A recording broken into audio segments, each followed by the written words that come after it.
त्यसैगरी question number 11 मा हेरौँ। क्वेशन नम्बर 11 मा के छ भन्दाखेरि 1 + m/n को होल पावर m को m divide by m minus n into 1 minus n/m n divide by को power n divide by m minus n divide by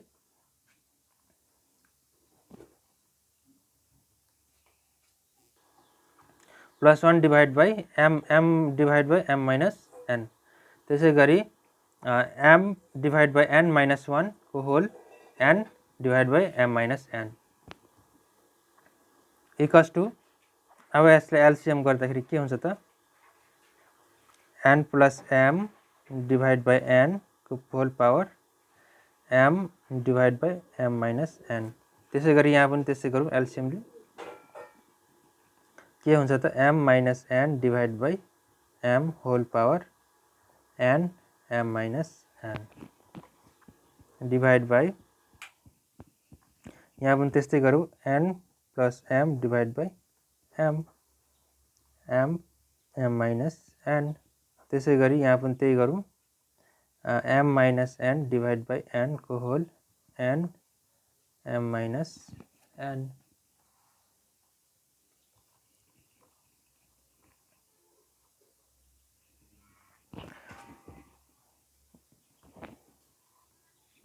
अब यहाँ के गर्छौँ भन्दाखेरि हामी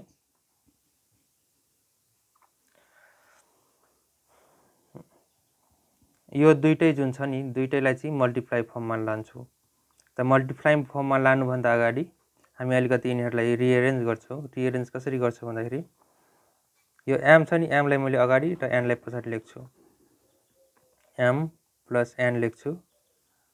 अनि यो पावरलाई पनि, अब यो पावर चाहिँ m प्लस n को पनि हो र n को पनि हो नि त, मैले छुट्टै छुट्टै लेखिदिएँ m divide by m minus n divide by n को power m divide by m minus n। त्यसै गरी यहाँ पनि इन्टु m माइनस n को power n divide by m minus n divide by m को power n divide by m minus n।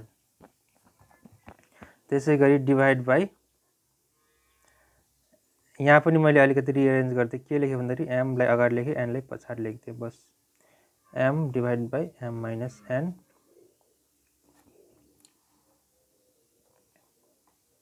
Divide by m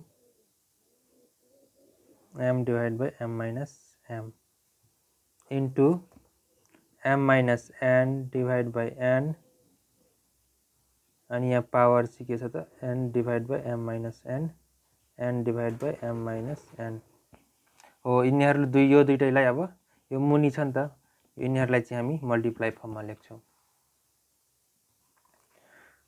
कसरी लेख्छौँ भन्दाखेरि m plus n को whole power m divide by m minus n divide by n m divide by m minus n into m minus n को power n m minus n divide by m n plus n। अब यिनीहरूलाई multiply फर्ममा लेख्दा तलको के हुन्छ त माथि जान्छ भनेपछि m को power m m minus n divide by यो माथि आउँदा के हुने भयो त m प्लस n को power m m minus n। त्यसै गरी अब यसको पालो यो आउँदाखेरि n divide by m minus n माथि आयो divide by m minus n यहाँ चाहे त मुनि आयो n m माइनस n। अब यो 1 m plus n m by m minus n र m plus n m divide by m minus n भनेपछि यो र यो के हुन्छ क्यान्सल हुन्छ। त्यसै गरी m माइनस 1 र n divide by m minus 1 m minus n divide by m minus n भनेपछि यो र यो के हुने भयो त क्यान्सल हुने भयो। त्यसै गरी बाँकी के बच्यो त अब बाँकी बच्यो हामीलाई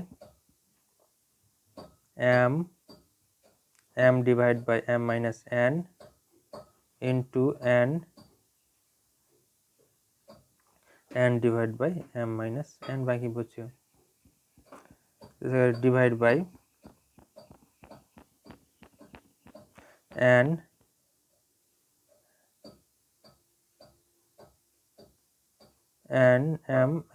m minus n into n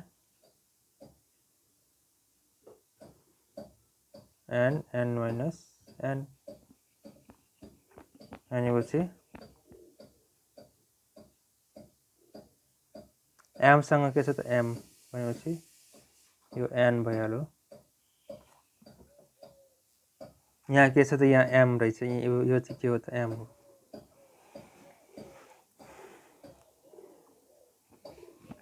ठीक छ। अब के गर्छौ भन्दा अर्को स्टेपमा यो m र m को बेस के छ त सेम छ, त्यही भएर के हुन्छ त माथि जाँदा माइनस हुन्छ। m divide by m minus n, यो माथि जाँदा minus n divide by m minus n हुन्छ। त्यसै गरी n divide by m minus n, यो n माथि जाँदा minus m divide by m minus n।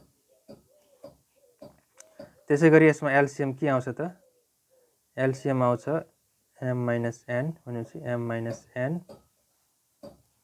Into यहाँ चाहिँ एलसीएम के आउने भयो त m माइनस n एलसीएम आउने भयो n माइनस m।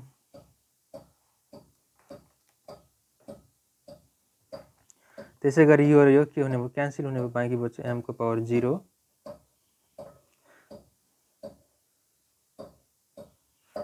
m को पावर 0 हुँदा नि यो क्यान्सल हुँदा m को पावर 0 नभएर m को पावर 1 हुन्छ इन्टु, किनभने यो क्यान्सल हुँदा 1 हुन्छ नि त, m को पावर 1 इन्टु n। अब यसमा के गर्छ भन्दाखेरि माइनस कमन लिन्छौँ। माइनस कमन लिँदा के हुन्छ त माइनस n प्लस m हुन्छ divide by m minus n। त्यसै गरी m पावर 1 भएको कारणले m हुन्छ n, यसमा माइनस माइनस भइहाल्यो। यो चाहिँ m जुन छ m अगाडि लेख्छु, n लाई म पछाडि लेखिदिएँ m माइनस n भनेपछि क्यान्सल भयो, कति भयो त माइनस 1 भनेपछि m n माइनस 1 भनेको कति हो त m डिभाइड बाई n हो भनेपछि यो हाम्रो